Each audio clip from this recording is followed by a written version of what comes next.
Friends, कसे आहात? I hope मित्रांनो तुम्ही आनंदात असाल. मित्रांनो, आज आपण घेत आहोत इयत्ता 8वी विषय सामान्य विज्ञान. आपले प्रकरण चालू आहे 14वे, उष्णतेचे मापन व परिणाम. याआधी आपण या प्रकरणाचे 2 व्हिडिओ प्रसारित केले, ते तुम्ही पाहिले असतील. नसतील पाहिले मित्रांनो, डिस्क्रिप्शन बॉक्समध्ये लिंक आहे, त्यावर तुम्ही ते पाहू शकतात. मित्रांनो, त्याचप्रमाणे या चॅनलवर तुम्ही नवीन असाल तर चॅनल सबस्क्राईब करा. जे बेल आयकॉनचं बटन आहे त्याला प्रेस करा, जेणेकरून तुम्हाला पुढील सर्व व्हिडिओंचे नोटिफिकेशन मिळतील. त्याचप्रमाणे मित्रांनो, तुम्ही गणित व विज्ञानाचे व्हिडिओ प्रकरण वाईज प्लेलिस्टमध्ये पाहू शकाल. त्यामुळे मित्रांनो, चॅनल नक्की सबस्क्राईब करा. चला मित्रांनो, सुरुवात करूया. उष्णतेचे मापन व परिणाम. मित्रांनो, याआधी या 2 व्हिडिओमध्ये आपण नेमका काय अभ्यास केला तो आपण अभ्यासूया. मित्रांनो, उष्णतेचे स्रोत आपण पाहिले, जसे की सूर्य, पृथ्वी, रासायनिक ऊर्जा, विद्युत ऊर्जा, अणुऊर्जा, हवा, नाही का, हे स्रोत आपण त्या पहिल्या लेक्चरमध्ये पाहिले होते. त्याचप्रमाणे मित्रांनो, उष्णता व तापमानातील फरक काय होता त्याचा आपण अभ्यास केला होता. मित्रांनो, जे आपलं दुसरं लेक्चर झालं त्यामध्ये पहिल्या लेक्चरमध्ये आपण एकके जे आहेत फॅरेनहाइट, केल्व्हिन किंवा सेल्सिअस याचा देखील आपण अभ्यास केला. ते सूत्र देखील आपण अभ्यासली होती. हे न्यूमरिकल्स देखील आपण सॉल्व केलं होतं. आणि मित्रांनो, जे दुसरं लेक्चर होतं त्यामध्ये आपण काय पाहिलं तर तापमापीची कार्यरचना कशी असते, तापमापी या कोणकोणत्या प्रकारच्या आहेत आणि कुठे वापरले जाते, त्यांची क्षमता काय, त्याचा देखील आपण अभ्यास केला होता. आणि विशिष्ट उष्मा, प्रत्येक पदार्थाचा विशिष्ट उष्मा म्हणजे काय ते आपण शिकलो. आणि आज आपण घेणार आहोत कॅलरी मापी म्हणजे काय ते आपण बघूया. मित्रांनो, कॅलरी मापी म्हणजे काय, तर आत्ता आपण बघितलं मागच्या लेक्चरला, वस्तूचे तापमान मोजण्यासाठी मित्रांनो आपण तापमापी वापरतो. तर त्या वस्तूमधील जी उष्णता आहे तिला मोजण्यासाठी कॅलरी मापी वापरली जाते. मित्रांनो, लक्षात घ्या, वस्तूचे तापमान मोजण्यासाठी तापमापी जी आपण शिकलो, जी आकृती आपणही शिकलो, ही तापमापी का वापरली जाते तर वस्तूचे तापमान मोजण्यासाठी. आपलं तापमान मोजायचं आहे आपल्याला, त्यासाठी आपण काय करतो, तापमापीचा वापर करतो. आणि आपल्याला ताप किती आला आहे ते आपण मोजतो, किंवा डॉक्टर जे ते मोजतात. म्हणजे वस्तूचे तापमान मोजण्यासाठी, किंवा एखादा ऑब्जेक्ट असेल किंवा मनुष्य असेल त्याचे तापमान मोजायचं असेल तर त्यासाठी काय वापरणार, तापमापी वापरणार. मात्र वस्तूतील जी उष्णता आहे ती मोजण्यासाठी मित्रांनो आपण काय करतो तर कॅलरी मापी वापरतो. आता या कॅलरी मापीचा अभ्यास आपल्याला करायचा आहे, याची रचना कशी आहे ते आपल्याला मित्रांनो बघायचं आहे. कॅलरी मापीची आकृती ही सुद्धा अतिशय महत्त्वाची, की जी नेहमी परीक्षेमध्ये विचारली जाते. त्यामुळे मित्रांनो, ती कॅलरी मापी म्हणजे काय ते आपण बघणार आहोत, ज्यापासून उष्णता जी आहे ती मोजली जाते. बघूया मित्रांनो, ही जी आकृती आहे इथे, ही आकृती आहे कॅलरी मापीची. ही तुम्हाला परीक्षेलाही विचारली जाते, त्यामुळे ती तुम्हाला काढावी लागेल, त्याची प्रॅक्टिसही तुम्हाला करावी लागेल.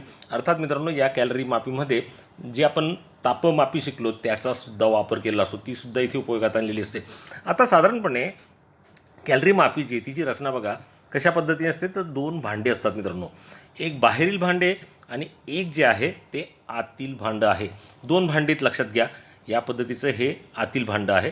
त्याचप्रमाणे यामध्ये मित्रांनो हे बाहेरील भांडे या पद्धतीने, आणि वरती एक उष्णतारोधक झाकण हे दिलेलं आहे. त्याचप्रमाणे मित्रांनो इथे एक तापमापी जी आहे ती बसवलेली. अर्थात या कॅलरी मापीमध्ये ज्या काही वस्तू असणार आहे, लिक्विड असणार आहे, द्रव जो काही पदार्थ असणार आहे त्याचं तापमान मोजण्यासाठी ही तापमापी असणार आहे. आणि एक ढवळण्याची कांडी, ही ढवळण्याची कांडी, हे मिश्रण जे सारखं ढवळावं लागतं ते ढवळण्यासाठी इथे एक ढवळण्याची कांडी. अशा पद्धतीने याची साधारणपणे रचना जी आहे ती मित्रांनो असते. आता मित्रांनो, हे 2 भांडी का असतील, एक आतील भांडं का असेल आणि बाहेरील भांडं का असेल, आणि मध्ये थोडक्यात मित्रांनो थर्मास फ्लास्क माहिती आहे आपल्याला, नाही का, त्याप्रमाणे याची रचना. एक आतील भांडं आहे, एक बाहेरील भांडं आहे. आतील भांड्यात ठेवलेल्या वस्तूतील उष्णता जी आहे ती बाहेर जाऊ शकत नाही. तसेच समजा बाहेरील जी उष्णता, समजा हे पाणी काहीतरी गरम आहे, तर मित्रांनो हे पाणीची उष्णता बाहेर येऊ नये, किंवा या बाहेरील उष्णता आत जाऊ नये, म्हणूनच मित्रांनो हे 2 भांडे असतात, आतील भांडं आणि बाहेरील भांडं. आतील भांडं व त्यातील वस्तू सभोवताली औष्णिकदृष्ट्या अलिप्त ठेवल्या जातात. म्हणजेच मित्रांनो थोडक्यात उष्णता जी आहे ती आत बाहेर जाऊ शकत नाही, आतली जी उष्णता आहे ती बाहेर जाऊ शकत नाही, आणि बाहेरील देखील उष्णता जी आहे ती आत जाऊ शकत नाही. कारण मित्रांनो इथे जर बघितलं, समजा वापर केला असेल तर अशा वस्तूंचा यामध्ये वापर केला असतो की ज्या उष्णता रोधक आहेत, ज्यामधून उष्णता वाहून जाऊ शकत नाही, अशा पदार्थांचा इथे वापर केलेला असतो. किंवा निर्वात पोकळी असू शकते, परंतु काही जॉईंट असतील त्यावेळेस मग इथे लाकूडसारखे पदार्थ जे आहेत उष्णता जे ते वाहून नेऊ शकत नाही, किंवा मग असे पदार्थ आहेत की ज्यामधून उष्णता जाऊ शकत नाही, अशा पदार्थांचा वापर जो आहे तो इथे केलेला असतो. मित्रांनो, तुम्ही फ्लास्क बघितला आहे नाही का? तुम्ही दुकानामध्ये किंवा चहाच्या दुकानात जर गेला तो जो थर्मा फ्लास्क असतो तो सुद्धा कशा पद्धतीने याच पद्धतीनं असतो मित्रांनो नाही का? अशी त्याची रचना असते आणि मध्ये सुद्धा एक पोकळी असते, या जेणेकरून तिथे चहा ठेवली तर ती चहा जास्त वेळपर्यंत गरम राहते. तशीच काहीशी रचना या कॅलरी मापीची असते असं आपल्याला सांगता येईल. आता मित्रांनो, ही कॅलरी मापी जी आहे हिचं कार्य कसं चालतं ते आपण बघूया. कॅलरी मापीत एक स्थिर तापमानाचे पाणी ठेवलेले असते. आता समजा मित्रांनो, यामध्ये पाणी ठेवलेलं आहे स्थिर तापमानाचं. ओके, आता या पाण्याचं तापमान तेच आहे आणि या आतील भांड्याचंही तापमान तेच असणार आहे. म्हणजे आतील भांड्याचं तापमान त्याचप्रमाणे जे पाण्याचं तापमान हे समान असतं. मग मित्रांनो, एखादी उष्ण वस्तू जर समजा मी इथे टाकली तर काय होणार आहे? आपल्याला माहिती आहे उष्णता जी आहे ही जास्तकडून कमीकडे वाहते नाही का? मग ज्यावेळेस मित्रांनो इथे उष्ण वस्तू एखादी टाकली तर काय होईल? या वस्तूमध्ये उष्णता जी आहे ही पाण्यात येईल, त्याचप्रमाणे या भांड्यातही येईल. अशा पद्धतीने उष्णतेचं देवाणघेवाण जे हे त्या वस्तूमध्ये, पाण्यामध्ये आणि भांड्यामध्ये येईल. आणि हे कुठपर्यंत चालू असेल? जोपर्यंत त्यांचं समान होतं तापमान, तिघांचं तापमान जोपर्यंत समान होतं तोपर्यंत ही देवाणघेवाण जी ती मित्रांनो उष्णतेची चालू राहील. त्यातील पदार्थ जे आहेत हे सभोवतालच्या इतर सर्व वस्तूंपासून व वातावरणापासून औष्णिकदृष्ट्या अलिप्त ठेवलेले असतात. कारण मित्रांनो, याचा जो कॉन्टॅक्ट आहे तर बाहेरची उष्णता इकडे येऊ शकत नाही, आतील उष्णता बाहेर जाऊ शकत नाही, कारण की हे उष्णता रोधक असतं. मधली पोकळी जी आहे ती उष्णता रोधक असते, त्यामुळे आतील उष्णता बाहेर जाऊ शकत नाही किंवा बाहेरील उष्णता आत येऊ शकत नाही. त्यामुळे वातावरणापासून हे औष्णिकदृष्ट्या अलिप्त ठेवलेलं असल्याने उष्ण वस्तूने दिलेली एकूण उष्णता व पाण्याने व कॅलरी मापीने ग्रहण केलेली एकूण उष्णता ही समान असते. मित्रांनो, हे पॉईंट खूप महत्त्वाचा लक्षात घ्या. सुरुवातीला बघा, हे जे पाणी आहे हे पाणी आणि आतील जे भांडं आहे ज्याला आपण कॅलरी मापी म्हणूया, यांचं तापमान समान असतं. ओके, यामध्ये समजा मित्रांनो उष्ण वस्तू टाकली तर काय होणार आहे? या उष्ण वस्तूचं तापमान जे हे पाण्यामध्ये आणि या कॅलरी मापी एवढं होईल. म्हणजेच काय, ही उष्ण जी वस्तू असेल एखादी ती काय करेल तर त्याची आपल्याला माहिती आहे उष्णता जी आहे ही जास्तकडून कमीकडे जाते नाही का? म्हणून ही वस्तूची उष्णता या पाण्यामध्ये आणि कॅलरी मापीमध्ये येईल. म्हणजे थोडक्यात मित्रांनो, त्या उष्ण वस्तूने दिलेली एकूण उष्णता ही पाण्याने व कॅलरी मापीने ग्रहण केलेली एकूण उष्णता ही समान असते. आता मित्रांनो, हा जो ऑब्जेक्ट आहे की आपण जो टाकला आहे, एखादी वस्तू जी टाकलेली आहे ती जी उष्णता पुरवेल तिला समजा आपण Q0 मानलं. ओके, QO मानूया. तर ही केवढी उष्णता देणार आहे? तर QW एवढी आणि QC एवढी. आता मित्रांनो, QW आणि QC म्हणजे काय? QO म्हणजे हा ऑब्जेक्ट जो आपण टाकला आहे, उष्ण वस्तू टाकली तो, हा उष्णता किती देणार आहे? तर QW. या वस्तूने दिलेली उष्णता ही केवढी असेल? तर QW. म्हणजेच काय? W म्हणजे इथे आपल्याला म्हणता येईल वॉटर. त्या वॉटरने ग्रहण केलेली उष्णता अधिक ही जी आतील भांडे आहे त्याला आपण कॅलरी मापी म्हणतो, त्याने ग्रहण केलेली उष्णता, या दोघांनी ग्रहण केलेली उष्णता ही किती असेल? तर या ऑब्जेक्टने जो गरम पदार्थ आपण सोडला होता त्याने दिलेली उष्णता, आणि या तिघांची उष्णता सारखी झाली की देवाणघेवाण थांबेल आणि तिघांचं तापमान जे थोडक्यात उष्णता जी ती सारखी होईल. अशाच पद्धतीने मित्रांनो या कॅलरी मापीचं कार्य जे आहे ते चालत असतं असं आपल्याला सांगता येईल. समजा मित्रांनो, अजून आपण समजून घेण्याचा प्रयत्न करूया. कॅलरी मापीच्या आतील भांड्याचे वस्तुमान. कॅलरी मापीचं हे जे आतील भांडं आहे याचं जे वस्तुमान आहे ते मित्रांनो आपण मासने दर्शवणार नाही का? MC. लक्षात ठेवा, मास. C म्हणजे काय? कॅलरी मापी, म्हणजेच या आतील भांड्याचं वस्तुमान. आणि तापमान मित्रांनो TI आपण लिहितो. I म्हणजे काय? इनिशियल म्हणजे सुरुवातीचं तापमान. MC म्हणजे थोडक्यात काय मित्रांनो, तर आपल्याला सांगता येईल या कॅलरी मापीचं वस्तुमान. आणि TI म्हणजे काय? तर त्याचं सुरुवातीचं, इनिशियल म्हणजे सुरुवातीचं तापमान. ओके, त्यात भरलेल्या पाण्याचे वस्तुमान. हे जे पाणी आहे याचं वस्तुमान M म्हणजे वस्तुमान असतं, मास असतं. आणि इथे आपण C दाखवला कॅलरी मापीसाठी. इथे आपण पाण्याचं बघणार आहोत म्हणजे इथे लिहिणार MW. म्हणजेच काय? त्या पाण्याचं वस्तुमान किती आहे? MW असेल. पाण्याने तापमान कॅलरी मापीच्या तापमाना एवढेच म्हणजे TI एवढेच असेल नाही का? याचं तापमान याच्या सारखं आहे, म्हणजे ते सुद्धा तापमान किती असेल? TI. टेम्परेचर आणि इनिशियल म्हणजे सुरुवातीचं. त्यात आपण मित्रांनो MO एखादी वस्तू टाकली, नाही का, ओ म्हणजे काय, ऑब्जेक्ट, ऑब्जेक्ट म्हणजे काय, वस्तू, एखादी उष्ण वस्तू टाकली जिचं वस्तुमान एम आहे, ती असणार आहे एम ओ. त्याचं तापमान जे आहे मित्रांनो T0, हे ऑब्जेक्टचं तापमान T0, नाही का.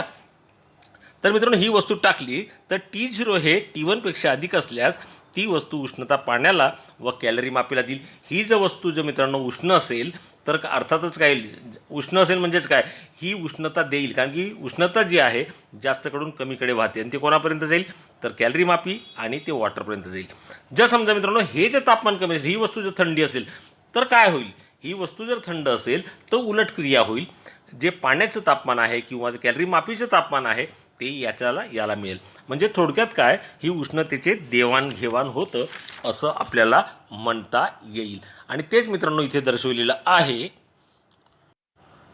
वस्तूने दिलेली एकूण उष्णता म्हणजेच काय, तर ती आपल्याला सांगता येईल QO म्हणजे ऑब्जेक्ट, व पाण्याने ग्रहण केलेली उष्णता, पाण्याने ग्रहण केलेली उष्णता म्हणजे काय, QW वॉटरने ग्रहण केलेली उष्णता. त्याचप्रमाणे कॅलरी मापीने C म्हणजे कॅलरी मापी आणि त्याने ग्रहण केलेली उष्णता यांच्या बेरीजे एवढी असते.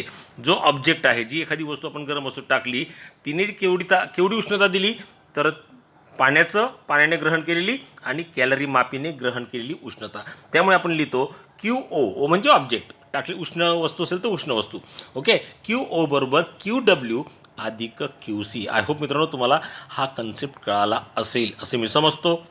आता मित्रांनो वर पाहिल्याप्रमाणे QO, QW आणि QC हे काय आहेत, वस्तुमान तापमानातील बदल म्हणजेच डेल्टा टी. आता डेल्टा टी काय घ्यायचं तर तापमानातील बदल म्हणजेच काय, ग्रहण केलेली उष्णता वजा सुरुवातीची उष्णता, नाही का, त्याला आपण म्हणतो डेल्टा टी. व पदार्थाचा विशिष्ट उष्मा यावर अवलंबून असते. आता पदार्थाचा विशिष्ट उष्मा कसं घेणार आपण तर CC म्हणजेच काय, या कॅलरी मापीचा विशिष्ट उष्मा आपण मागच्या लेक्चरमध्ये शिकलो आहोत. CW म्हणजे काय तर आपल्याला सांगता येईल मित्रांनो पाण्याचा विशिष्ट उष्मा. त्याचप्रमाणे CO म्हणजेच काय, जो ऑब्जेक्ट, जो वस्तू आपण टाकली होती त्याचा विशिष्ट उष्मा, त्याला आपण CC, CW आणि CO या नावाने आपण त्याला ओळखणार आहोत किंवा लिहिणार आहोत. त्यावरून सूत्र मित्रांनो काय तयार होतं ते बघूया. हे सूत्र जे या पद्धतीने तयार होतं.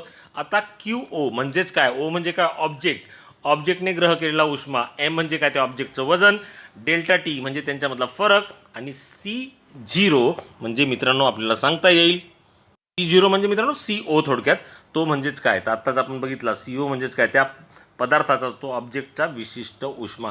त्याचप्रमाणे QW म्हणजेच काय मित्रांनो, वॉटर, पाण्याचा थोडक्यात आपल्याला सांगता येईल. इथे MW म्हणजे पाण्याचं वस्तुमान, हा थोडक्यात आपल्याला त्याच्या तापमानातील फरक आणि हा पाण्याचा विशिष्ट उष्मा. QC म्हणजेच काय, या भांड्यासाठी हे सूत्र आहे. QC म्हणजेच काय, या कॅलरी मापीने ग्रहण केलेला उष्मा तो किती असणार आहे. MC म्हणजेच काय, त्या कॅलरी मापीचं वजन, वस्तुमान, डेल्टा त्याच्यामधील फरक आणि त्या कॅलरी मापीचा विशिष्ट उष्मा म्हणजे CC. अशा पद्धतीने मित्रांनो हे सूत्र जे आहे ते तयार झालेलं आहे. आणि या ज्या किमती आहेत मित्रांनो, या सर्व किमती कोणत्या किमती तर QO, QW आणि QC या सूत्रामध्ये जर आपण टाकल्या, इथे दिलेल्या सूत्राप्रमाणे जर आपण त्या टाकल्या, QOची किंमत इकडे दिली बघा, ही QOची किंमत, त्याचप्रमाणे मित्रांनो QW आणि QCची किंमत इथे टाकली तर आपल्याला वरील प्रमाणे सूत्र जे ते मिळतं आहे आणि ते सूत्र आहे हे. मित्रांनो एक आपण गणित घेतलं तर ते तुम्हाला जास्त स्पष्ट होईल, त्यामुळे आपण ते गणित घेऊया आणि ते आपण वहीवर घेऊया. मित्रांनो हे गणित जे आहे ते आपण समजून घेऊया. समजा कॅलरी मापी, त्यात असलेले पाणी व त्यात टाकलेली तांब्याची उष्ण वस्तू यांचे वस्तुमान समान आहे. मित्रांनो लक्षात घ्या, पाणी, तांब्यात जी उष्ण वस्तू टाकणार आहोत ती, यांचं वस्तुमान जे आहे ते समान आहे, तिघांचं वस्तुमान समान आहे. उष्ण वस्तूचे तापमान 60 अंश सेल्सिअस, पाण्याचे तापमान 30 अंश सेल्सिअस, तांब्याचा व पाण्याचा विशिष्ट उष्मा क्रमशः दिला आपल्याला 0.09 कॅलरी प्रति ग्रॅम अंश सेल्सिअस हा असतो तांब्याचा, आणि पाण्याचा 1 कॅलरी प्रति ग्रॅम अंश सेल्सिअस. तर पाण्याचे अंतिम तापमान किती असेल मित्रांनो, आत्ताच आपण सूत्र जे ते शिकलेलो आहोत. नाही का, त्याचा वापर करून आपण हे गणित सोडवणार आहोत. अतिशय सोपं आहे, मात्र व्यवस्थित लक्ष देणं गरजेचं आहे. आता मित्रांनो आपल्याला दिलेलं काय ते बघा, पाणी, त्यामध्ये टाकलेली जी तांब्याची उष्ण वस्तू आहे ती, त्याचप्रमाणे मित्रांनो त्यांचं जे वस्तुमान आहे कॅलरी मापी, यांचं वस्तुमान समान आहे. मग ते आपण लिहूया. हे काय आहे, ती उष्ण वस्तू, मास ऑफ ऑब्जेक्ट, उष्ण वस्तू, मास ऑफ वॉटर, पाण्याचे वस्तुमान, आणि मास ऑफ कॅलरी मापी, नाही का, यांचं वस्तुमान समान आहे. मग आपण ते समानतेनं दर्शवूया, हे सारखे आहे. आता मित्रांनो हे सारखे, त्यामुळे पुन्हा MO MW MC लिहिण्याची आवश्यकता नाही, कारण की सर्वांची व्हॅल्यू आपल्याला सारखी दिली, म्हणून याला आपण लिहूया फक्त M. कारण काय, ते सर्व सारखे. त्याचप्रमाणे मित्रांनो आपल्याला दिलेलं काय बघा, पाण्याचे तापमान 30°C आहे. मग इनिशियल टेम्परेचर आय म्हटलंय, इनिशियल टेम्परेचर सुरुवातीचे तापमान आहे 30°C. त्याचप्रमाणे मित्रांनो उष्ण वस्तूचे तापमान म्हणजे ऑब्जेक्ट, जी उष्ण वस्तू टाकली त्याला आपण ऑब्जेक्ट म्हणतो इंग्रजीमध्ये, म्हणून उष्ण वस्तूचे तापमान आहे 60°C, म्हणून तो TO लिहिणार. टेम्परेचर ऑफ ऑब्जेक्ट किती आहे, 60°C. आपल्याला काय विचारलंय, पाण्याचे अंतिम तापमान किती असेल. सुरुवातीचं TI माहिती आहे आपल्याला 30 आहे. TF म्हणजेच काय, हे त्याचं तापमान जे फायनल टेम्परेचर म्हणजे शेवटचं टेम्परेचर जे आपल्याला काढायचे अंतिम तापमान, ते आपल्याला विचारलेलं आहे. असं मित्रांनो हे गणित थोडक्यात. सूत्र आपण शिकलेलो आहोत. आधी सूत्र आपण लिहूया. सूत्र काय होतं मित्रांनो, ते तुमच्या लक्षात असेल, ते लिहितोय मी.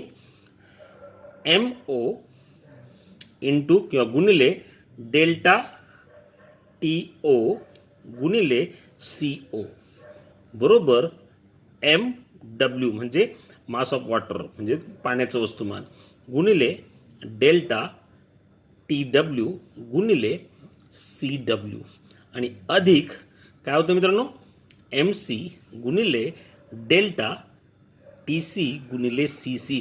मित्रांनो हे आपण शिकलो होतो बघा, तुम्हाला आधीच सांगितलं होतं QO बरोबर QW अधिक QC, नाही का, हे सूत्रावरून हे सूत्र आपण तयार केलं होतं. आता पुन्हा एकदा सांगतोय बघा, मास ऑफ ऑब्जेक्ट, त्या ऑब्जेक्टची जी उष्ण वस्तू टाकली तिचं वस्तुमान. डेल्टा T म्हणजे काय, तर त्या मित्रांनो डेल्टा म्हणजे तापमानातील फरक. तापमानातील फरकसाठी आपण डेल्टा T लिहितो. प्रत्येक ठिकाणी डेल्टा लिहिला तो तापमानातील फरक आहे. W म्हणजे काय, वॉटरचं वस्तुमान, ते वॉटरचं तापमान आणि वॉटरचा उष्मधारकता, नाही का, हे आपल्याला म्हणता येईल. आता मित्रांनो आपण किमती टाकूया आणि आपण हे गणित सोडवूया. ओके. आता मित्रांनो तापमानातील फरक जो आहे तो कसा काढणार, तर F मधून I वजा करणार, तर आपल्याला फरक जो आहे तो मिळणार आहे. आपण किमती घालूया. त्याआधी मित्रांनो प्रत्येक ठिकाणी M जो आहे हा काय सारखा आहे, आपण बघितला MO MW MC सारखा आहे, त्यामुळे हा M आणि हा M जो आहे तो कॅन्सल होईल. प्रत्येकाची किंमत सारखी, त्यामुळे ते कॅन्सल होईल. मग काय शिल्लक राहील ते आपण लिहूया. आधी इथे काय शिल्लक राहील आहे, तर मित्रांनो डेल्टा T म्हणजेच काय, तापमानातील फरक आहे. आपल्याला दिलंय वस्तूचे तापमान, हे काय आहे, ऑब्जेक्ट आहे, याचं तापमान आपल्याला दिलंय किती, तो 60 आहे, तो आपण लिहूया 60 वजा TF तापमानातील फरक गुणिले CO मित्रांनो किती आहे, CO म्हणजे ऑब्जेक्टची विशिष्ट उष्माधारकता, तो दिला आहे 0.09. किंमत टाकतो इथे मी, ती येणार 0.09 बरोबर. आता मित्रांनो इथे बघितलं तर इथे काय दिलं आहे, डेल्टा TW. इथे सुद्धा तापमानातील फरक आपल्याला दिला आहे. आपल्याला फायनल टेम्परेचर अंतिम तापमान काढायचं आहे, म्हणजे आपण लिहिणार इथे TF वजा TI दिला आहे आपल्याला 30 हा झाला तापमानातील फरक. मित्रांनो हा लक्षात घ्या, फरक गुणिले इथे मित्रांनो आहे CW. W म्हणजे काय, तर मित्रांनो वॉटरचा विशिष्ट उष्माधारकता जो असतो 1 आपल्याला दिलेला आहे, 1 कॅलरी, मग त्यामुळे इथे येणार 1 अधिक. आता मित्रांनो इथे काय, डेल्टा, पुन्हा इथे तापमानातील फरक आहे, तो आपण पुन्हा लिहिणार आहोत. लिहूया TF वजा 30 इंटू, आता याचा कॅलरी मापीचा विशिष्ट उष्माधारकता म्हणजेच काय, तांब्याचा नाही का, तो किती येणार 0.09. आता मित्रांनो हे आपल्याला सोडवायचं आहे, ते आपण सोडवणार आहोत. काय करता येईल बघा, 60 गुणिले 0.09, 60 गुणिले 0.09. आपण मित्रांनो वेळ लागला चालेल, पण हे पूर्ण करणार आहोत. आता 0.0 ने याला गुणणार तर काय येईल, 0.09 गुणिले TF. पुढे आता मित्रांनो बघा, हा जो कंस आहे TF-30 हा कॉमन आहे, दोघांमध्ये सारखा आहे. हे दोन पद आहेत नाही का, हे एक पद आणि हे एक पद. मग त्यामुळे हा कंस मी बाहेर काढतो, TF-30. हा कंस बाहेर काढला, काय शिल्लक राहिलं, इथे 1 आहे. आणि हा कंस बाहेर काढला, इथे शिल्लक आहे 0.09, म्हणजे अधिक 0.09. ओके, 60 इंटू 0.09 किंवा 60 गुणिले 0.09 वजा 0.09 TF बरोबर TF-30. आणि इथे 1 अधिक 0.09 म्हणजे किती मित्रांनो, 1.09. या दोघांची बेरीज केली या पद्धतीने. आता मित्रांनो 1.09 यालाही गुणूया आणि यालाही गुणूया. काय मित्र बघूया, 60 गुणिले 0.09 वजा 0.09 TF. आता मित्रांनो याने याला गुणतोय, म्हणजेच काय होईल, 1 गुणिले 1.09 गुणिले काय येणार, हा TF. ओके, आणि मित्रांनो 30लाही गुणायचं आहे 1.09. ओके, आता मित्रांनो हा TF जो आहे तो सारखा आहे, तो एका बाजूला घेऊया, याला इकडे घेऊया. काय मित्र बघूया, 60 गुणिले 0.09 वजा, हा जो वजा होता मित्रांनो इकडे त्यांना अधिक होईल, म्हणजे अधिक 30 गुणिले 1.09 बरोबर, हा जसा तसा लिहितोय 1.09 TF. हा इकडे गेल्यावर तो होईल मित्रांनो अधिक 0.09 TF. आता मित्रांनो यांचा गुणाकार करतोय, नमसक 54 होतात नाही का, म्हणजे साधारणपणे 5.4 येईल मित्रांनो हे, अधिक 30 गुणिले 1.09 यांचा गुणाकार जर मित्रांनो केला तर तो किती येतो आहे, तो येईल 32.7. यांचा गुणाकार तुम्ही करा, तो मिळेल तुम्हाला 32.7. ओके, आता मित्रांनो हा TF आहे, TF आहे म्हणजे 1.09 आणि 0.09 यांची बेरीज करा, 1.09 आणि 0.09. आता हा किती येणार, तर मित्रांनो हा येणार 1.18 TF, 1.18 TF. ओके, 5.4 अधिक 32.7 यांची बेरीज केली तर ती मिळते 38.1 बरोबर 1.18 TF. मित्रांनो TFच काढायचं आपल्याला. बघा TFच विचार आहे, फायनल टेम्परेचर आपल्याला विचारले, अंतिम तापमान विचारले, जे आपण TFने दर्शवतो. हा इथे गुणाकार करतो, इकडे त्यांना भागाकार करायला, म्हणजे 38.1 म्हणजे 38.1 छेद 1.18 बरोबर TF. आणि हेच आपलं उत्तर असणार आहे, म्हणजे TF बरोबर यांचा जर आपण मित्रांनो भागाकार केला तो साधारणपणे मिळतोय मला 32.28 डिग्री सेल्सिअस. मग मित्रांनो पाण्याचं जे अंतिम तापमान असेल ते असणार आहे 32.28 किंवा 29 तुम्ही लिहू शकतात. हे पुढे येणारे भागाकार केला तर पूर्ण भाग जात नाही, पुढे येणार आहे, त्यामुळे 32.28 लिहा किंवा 32.29 लिहा. आय होप मित्रांनो हे गणित तुम्हाला कळालं असेल. मित्रांनो व्हिडिओ कसा वाटला कमेंट्स नक्की कळवा. धन्यवाद, गुड बाय.